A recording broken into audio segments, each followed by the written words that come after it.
Interesting. I thought this was signed here. I don't see the sign though. Maybe I missed it. So this bridge here, this crossing here, takes you to the Upper Minor Lakes. I've never been this way. The Upper Minor has brook trout in it. It's supposed to be extremely, it's a very scenic basin. And the lake above it that they call Upper Minor has rainbows that I guess get decent size. But you got to climb, you basically got to scramble for like, I don't know, 400 or 800 feet above the upper lake. So I had to ford that. When you've been hiking for almost an hour, the first few steps, you get about halfway, it's rather invigorating even though it's icy cold. Then it gets icy cold. Now I'm headed up this way to the lake.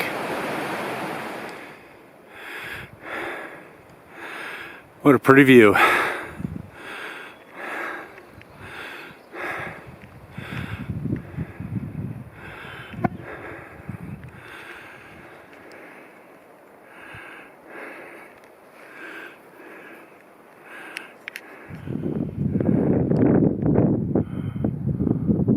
Well, here it is.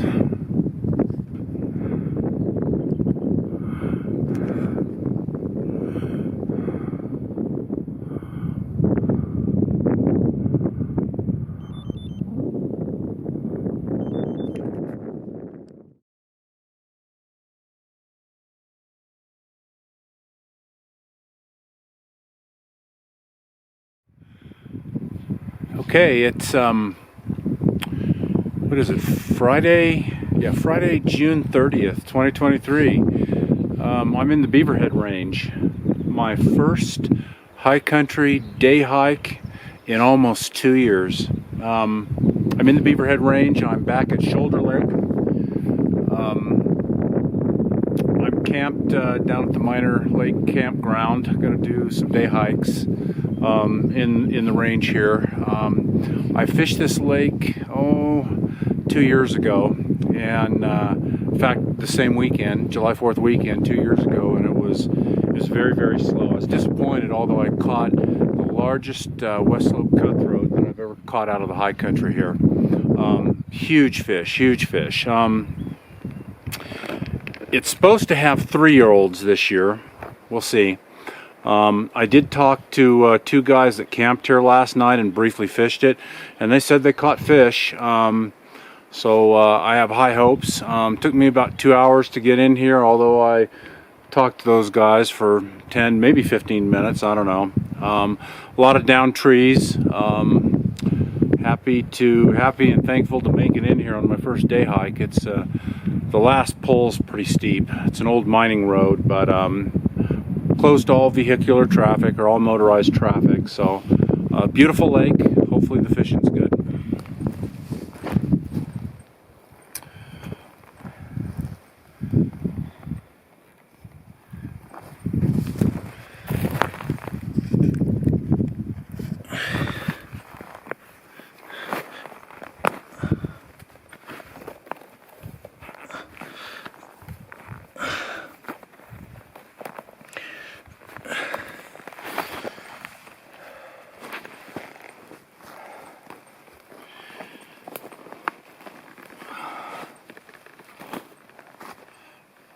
Okay, so I fished this lake 2 years ago. 2 years ago this weekend, July 4th weekend, and things were much different than they are now. There was a calabatus hatch going on up here, and you could see the spent duns. It had been going on for some time, and you could see the spent duns on the shoreline. Very, very slow fishing. I caught one big cut. I missed another, and that was it. It's kind of disappointing. Now, today, I'm not seeing anything other than a few midges hatching. I don't see any remnants of calabatus or anything else along the shoreline edge, and it's probably because the spring The winter and the spring down here have been so cold and wet that this lake on as far as hatches, it's probably a few weeks behind. So that, I was hoping maybe I'd run into a calabatus hatch here, but oh well. The good news is I am seeing a few fish rise out here, which is good. And the other good news is I talked, there were a couple guys camped up here just for the night, and they had caught some fish. So I've got the Echo Stillwater rigged up with a floating line and my trademark foam ant. So I'm going to fish dry. I'm going to fish topwater a little bit with an ant, and usually that's good. There are black ants up here, a lot of them, so usually that's pretty good. And some of these rises have been fairly close into shore, so I may not have to use my waders. So I'm going to get to it and see what happens.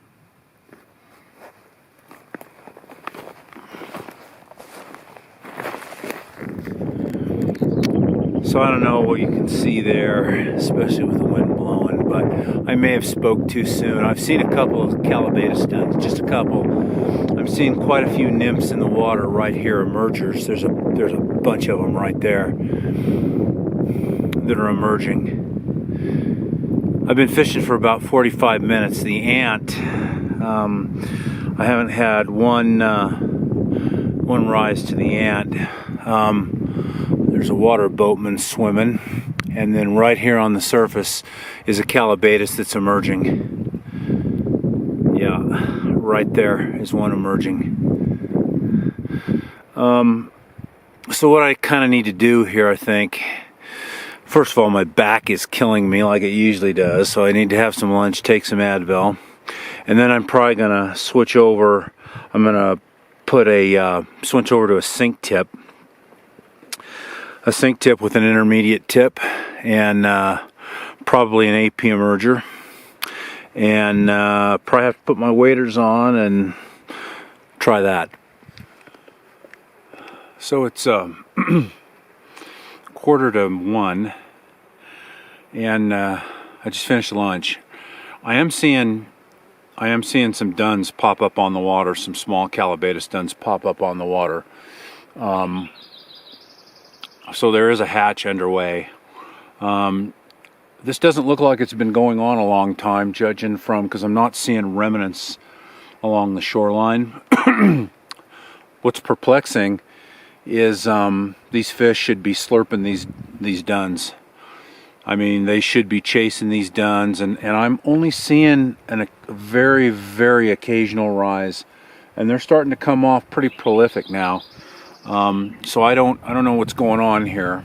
What I'm going to do, I just finished lunch, like I said. I'm going to switch over to I'm going to put a Versa leader, an intermediate Versa leader on my floating fly line, which converts it to a sink tip.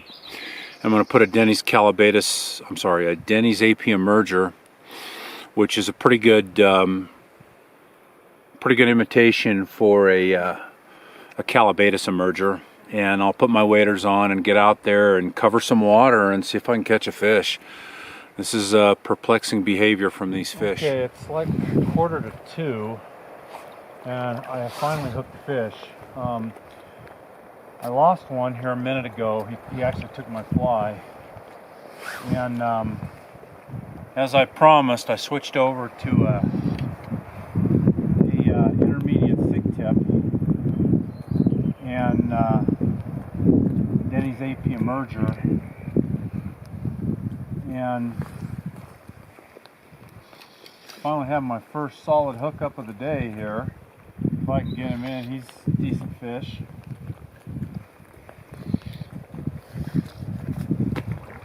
I tried to bring my net. I keep saying I'm going to bring my net, but I couldn't find a way to latch it to my pack. He's a decent fish. He's a nice fish. He might be 13 inches. I saw another one rise over here. There's a little bay over here. It's good looking water, I will say that. Boy, real pretty male. Ooh, wow. And he's kind of like a miniature slab rope. Wow. Very nice fish.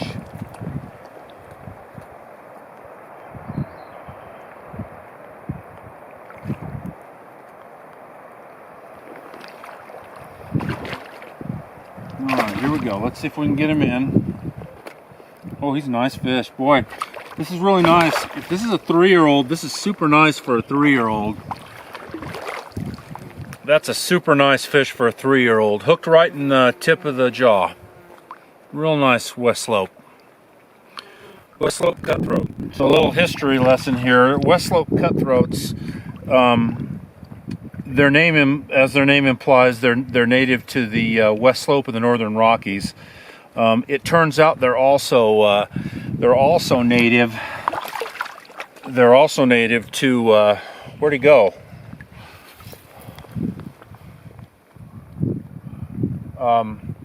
They're also native to the Upper Missouri Basin, and of course, where I'm at is the Upper Missouri Basin.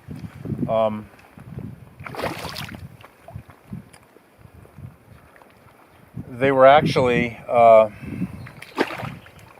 these fish. They're like my favorite trout, but they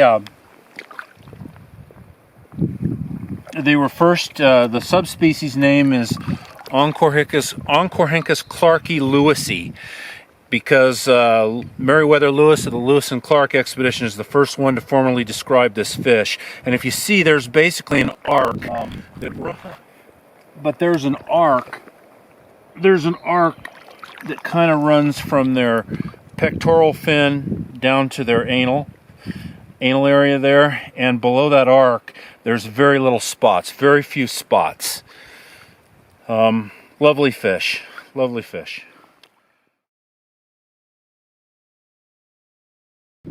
Okay, so it's probably 10 to 15 minutes after I released that last fish.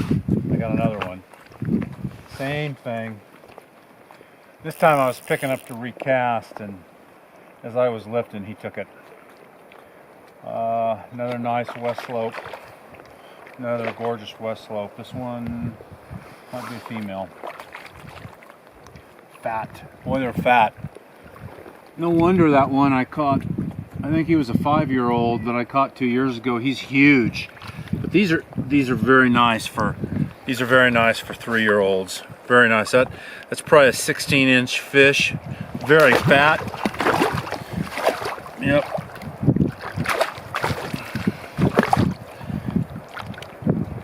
Yep.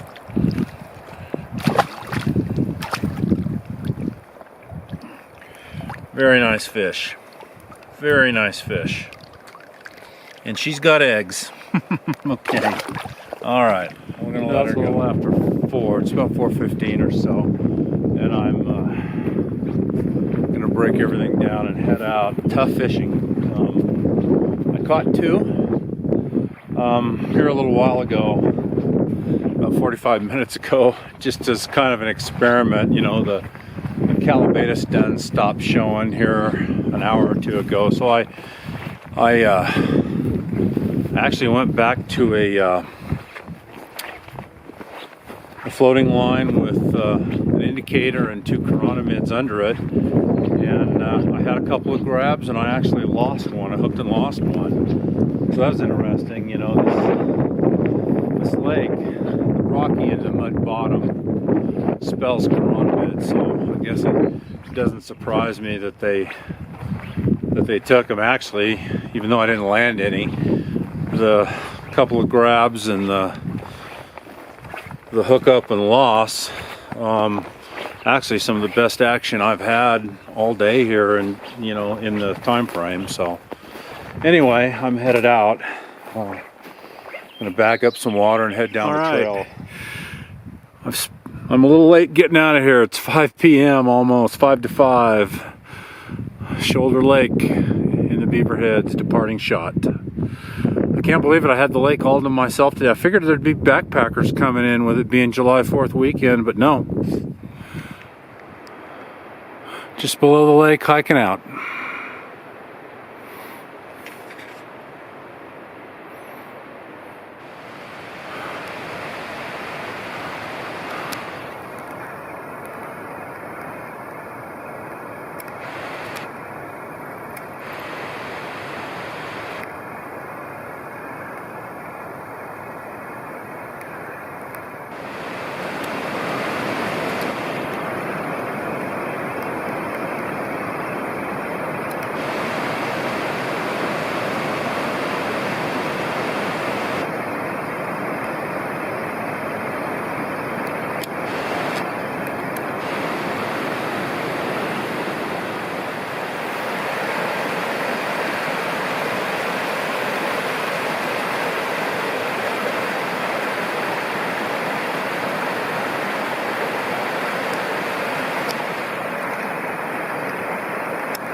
Getting closer, but an obstacle up ahead. Well, here we are. Lower Rock Island Lake in the Beaverhead Range. I had hoped to make it to the upper lake, because the upper lake's just a little bit, maybe half a mile, but I'm just too tuckered. So this lake's always been good to me. I'm gonna stay here. I do see a few rising fish, and I see calabatus duns on the water in front of me. So I'm gonna head towards, I don't know what that is, the west side of the lake. That's usually where the better fishing is. Little panorama shot. Lower Rock Island Lake, and this is Homer's Young Peak.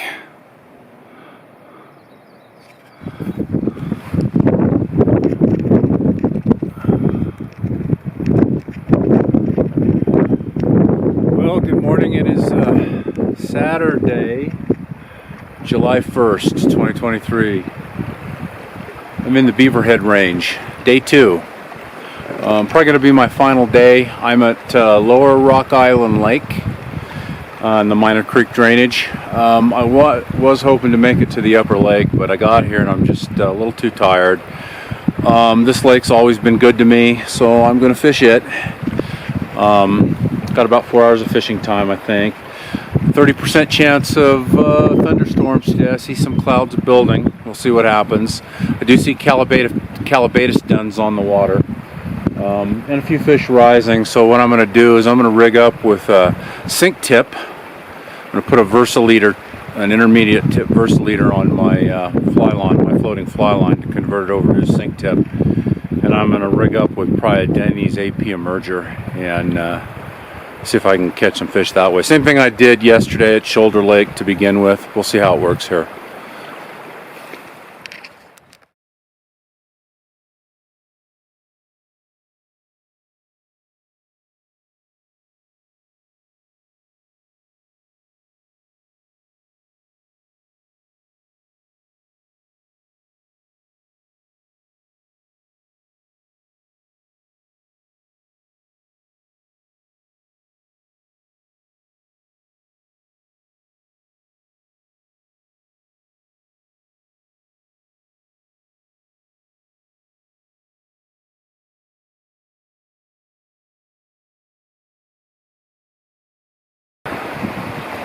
Lower Rock Island Lake, 3:30 p.m. Saturday, July 1st. This is the outlet. You can see a sliver of the lake above. Departing shot.